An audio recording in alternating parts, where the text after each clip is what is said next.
খবরটির জন্য প্রস্তুত না, কারণ ওনাদেরকে সার্চ করা হচ্ছে অনেকদিন যাবৎ। এভাবে যে সহজেই ধরা পড়বে তারা, এটা তো বোঝা যায়নি। ভাগ্যক্রমে ধরা পড়েছে। আর ওনার বিরুদ্ধে তো আপনারা জানেন বিস্তর অভিযোগ, এবং এই যে আগের সরকারকে একটা অনেক দানব সরকার করে তোলার পিছনে যাদের অবদান আছে তার অবদান একটি। এই যে বিভিন্ন নিরীহ লোকদের ধরে ধরে নিয়ে আপনার আয়না ঘরে ঢোকানো বা বিভিন্ন মামলা মোকদ্দমা দেওয়া, এগুলো সবই ওনাদের বুদ্ধি, এবং উনি এটার মধ্যে একটা প্রাইম রোল প্লে করেছেন।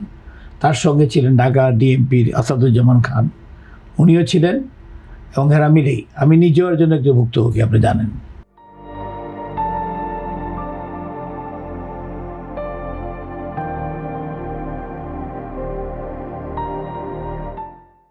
যে আমি একটা sitting managing director of large company ACI, আমি এমবিএদের প্রেসিডেন্ট থাকাকালীন, এবং আমি সিটিং একটা কোম্পানি ম্যানেজিং ডিরেক্টর থাকাকালীন, এবং ম্যাডামের উপদেষ্টা থাকাকালীন বিনা কারণে আমার বাসা থেকে ধরে নিয়ে গেছে, এবং আমার 2 মাস আমি জেল খেটেছি, এবং I was forwarded with 14 cases, যেটা আমি 8 বছর ব্যাপী আমার বাসা থেকে কোর্ট থেকে বাসা এই করতে হয়েছে।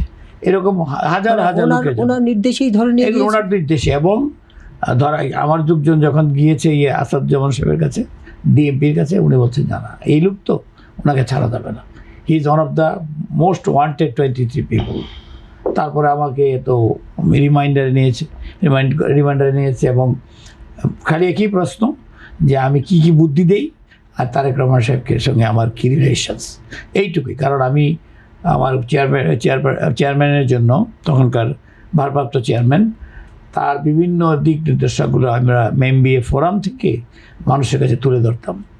আর যে আওয়ামী লীগ থেকে যেসব বাজেট দেওয়া হতো, সে যে বাজেটের ভুল ত্রুটি কী আছে এগুলি তুলে ধরতাম।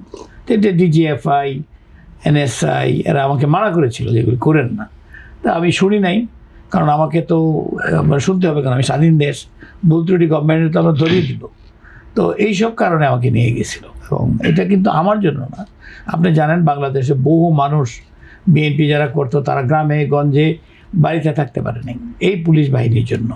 তারা রাতের বেলাকে ঘেরাও করে, একেবারে একদম মানে দিনমজুর টাইপের বিএনপি করে, এদেরকেও ছাড়া নেই।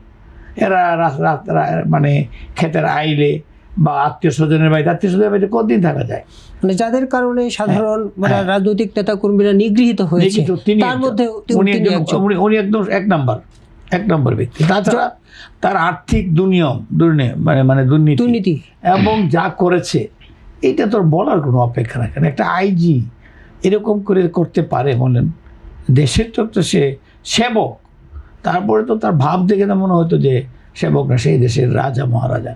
এবং আমার তো মনে হয় যে প্রাইম মিনিস্টারকেও সে কেয়ার করে না, এরকম একটা ভাব তার মধ্যে ছিল।